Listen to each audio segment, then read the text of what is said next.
Are you looking for some great tips and tricks to find out how you can get the most out of your SodaStream at-home soda maker, save some money, and get the best possible beverages? Well, that's what we're going to show you today here on Aromacup.com. Don't try to fizz Jack Daniels. All right. We really should try fizzing a whole thing of Jack Daniels. Just to do it. That would be awesome.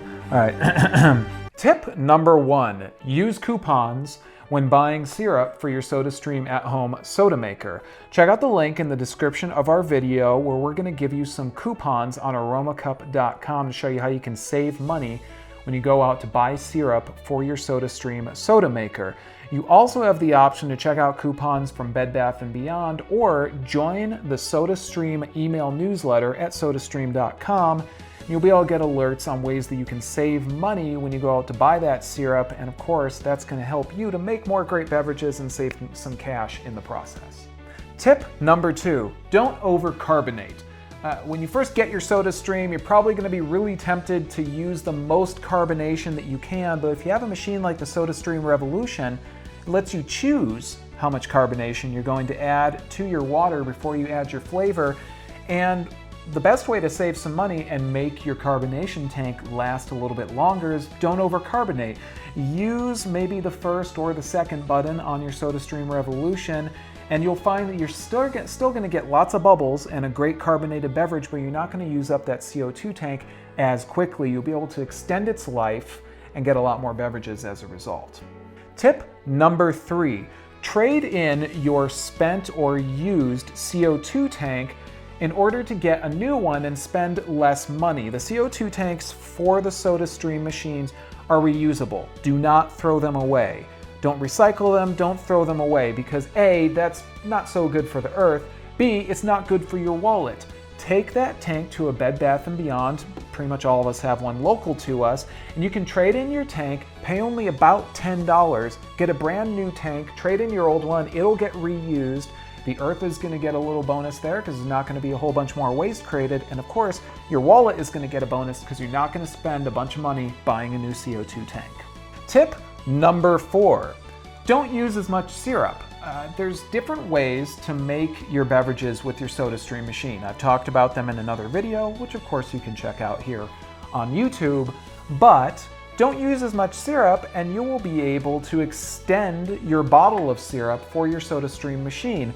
You may not necessarily need to make your beverage very, very strong. You could do half the amount of syrup, which would allow you to extend the life of that bottle of syrup even longer. Usually, if you want to get the most bang for your buck, use a bottle of syrup instead of the SodaStream caps. While the caps are cool, once you open up that cap, you're going to have to use all the liquid that is inside of it, and those can get a little bit costly. But if you want to save a little bit of money, as I say, use that SodaStream syrup. Don't use as much of it. Figure out how you want your beverage to taste, and you're going to extend the life of your soda bottle and, of course, be kind to your wallet.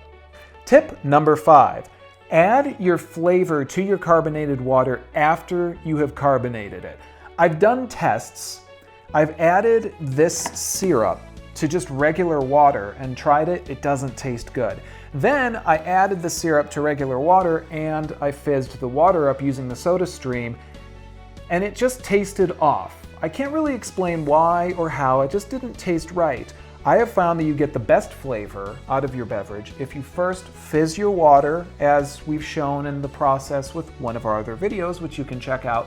And after you've fizzed it, add your flavoring. You're going to get the best beverage. And of course, that is going to save you a little bit as well, because if you make a beverage you don't like, you're going to end up throwing it away and doing it again. And that is going to use up your resources. And of course, you're going to spend more money on what you need to use your at-home soda maker from SodaStream. Tip number 6. Buy an extra canister of CO2 gas. The reason for this is that obviously you don't want to run out. Let's say you got friends over or something like that and you're making some sodas and everyone's having fun checking out your SodaStream machine, and then you run out and you're out until the next day when you can go out and buy a new CO2 bottle. Kind of a drag. So buy an extra bottle, and that way you'll always have some just in case you run out. And of course you can always trade those bottles in, spend only a little bit of money, about 10 bucks per bottle, get a new one, and always be ready to make fresh soda at home with your SodaStream at-home soda machine. Tip number 7, use cold water to carbonate your water.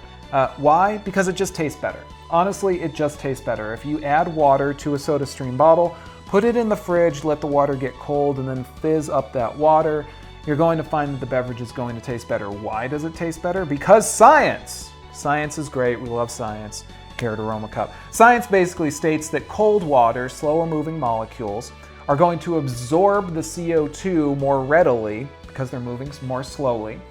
And the water is going to be more fizzy, and the flavor is going to be a little bit better because, as I say, the carbonation actually affects the flavor.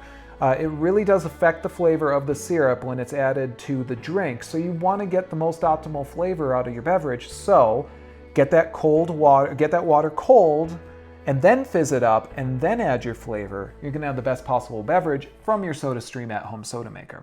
Tip number 8: only fizz water, guys. Just only fizz water. Don't try to fizz up like Jack Daniels or something like that. It just doesn't really work. Water only, cold water only. You'll get the best possible beverage out of your SodaStream at-home soda maker. Tip number 9. Use filtered water and only filtered water. Why? Because simply it just tastes better. Filtered water often tastes better, as you've probably found, and it tastes a lot better when you're fizzing it up and then adding your flavoring to it at home. And finally, tip number 10, give us a tip. Do you have a tip that we haven't covered here in today's video? Tell us about it in the comments on this video, and we'll see what we can do to get added to our list of tips for using your SodaStream at-home soda maker. So there you go, guys. 10 cool tips for your SodaStream at-home soda maker. We hope that you found this useful as always, but if you have questions, comments, or anything that we missed, leave it for us here on this video or get in touch with us at Aromacup.com. As always, guys, I'm Brian with Aromacup.com. I want to thank you for joining me, and I'll see you next time. Take care. It's not coffee. We're going to throw you for a little bit of a loop today here on Aromacup.com. We're going to be talking about the SodaStream Revolution Home Soda Maker from SodaStream.